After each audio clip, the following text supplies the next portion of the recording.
Assalamualaikum warahmatullahi taala wabarakatuh. Assalamualaikum warahmatullahi wabarakatuh. Buya izinkan saya bertanya, bagaimana hukumnya saat di bulan puasa itu kita lakukan jima di siang hari dengan sengaja?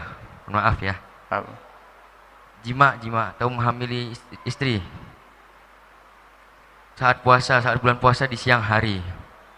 Baik. Dan di situ itu ada hukuman seperti memerdekakan budak atau memberi bayaran gitu setelah bulan puasa dan mengkodo puasanya selama 2 bulan berturut-turut.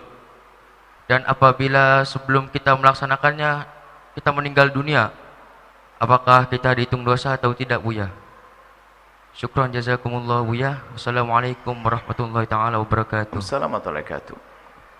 Termasuk minal kabair, dosa yang sangat besar adalah bersenggama, biarpun itu istrinya, apalagi bukan, menggauli istrinya di siang hari bulan Ramadan dalam keadaan dia wajib berpuasa. Harus ada dalam keadaan dia wajib berpuasa di rumah. Kalau misalnya suami istri lagi nyantai bepergian musafir, ya boleh dong, boleh makan, boleh hubungan suami istri. Ini beda, tolong dijelas, beda ini. Ya misalnya kalau anggap saja disengaja boleh, ya boleh saja. Misalnya apa, mohon maaf suami istri nggak kuat, ya sudah kita ke Surabaya aja yuk, mau ziarah bibi, ya di musafir ya sah. Ya, cuman kan puasa kan sesuatu yang agung. Yang nggak boleh adalah dalam keadaan dia wajib berpuasa di rumah, sehat, kemudian berhubungan, maka melakukan dosa besar. Sehingga di saat seperti ini dia punya kewajiban namanya kafarat jima fi nahari Ramadan, ya. Dia harus memerdekakan budak kalau ada. Ya. Kalau tidak ada, siyamu syahraini mutatabi'aini, puasa 2 bulan berturut-turut. Ya.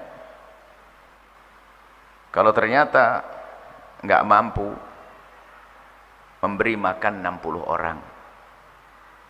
Memberi makan 60 orang. Dalam hal ini ada satu cerita pada zaman Nabi. Ada satu, ya Rasulullah, saya kepleset, saya menggauli istri saya siang hari Ramadan. Nabi mengatakan, kau merdekakan budak. Saya nggak punya, saya orang fakir.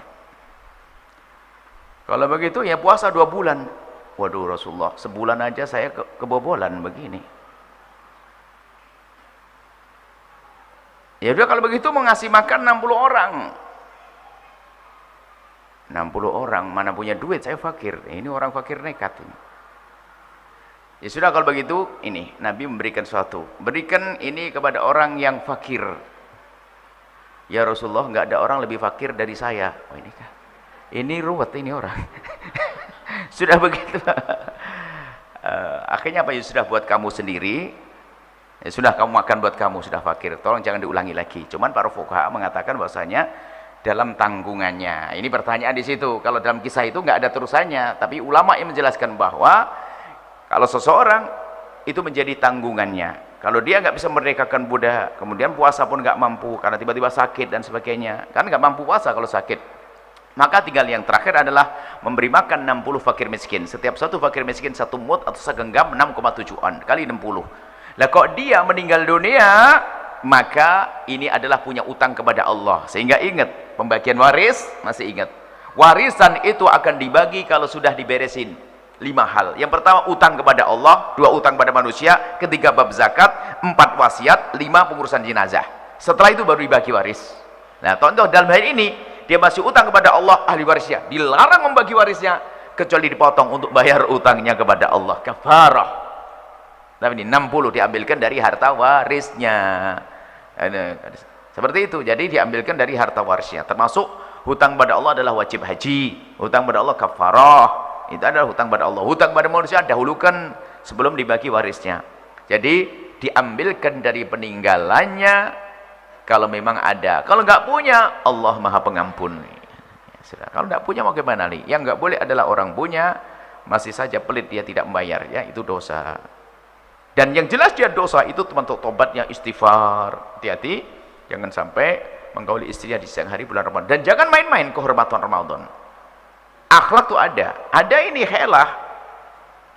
Kalau saya melakukan hubungan suami istri saya kena denda, maka dia sok biar saya batalin dulu, berarti setelah itu saya menggauli istri saya. Memang tidak kena denda, tapi hukumannya besar di hadapan Allah, membatalkan puasa di siang hari bulan Ramadan. Dia hanya menghindari daripada meregakan budak saja dia, tapi di hadapan Allah dia telah punya dosa besar. Karena apa? Dia meremehkan puasa di siang hari bulan Ramadan. Batalkan puasa di siang hari bulan Ramadan tanpa adanya udzur. Wallahu a'lam bissawab. Setelah Anda menyaksikan video ini, jangan lupa berselawat kepada baginda Nabi Muhammad sallallahu alaihi wa alihi wasallam.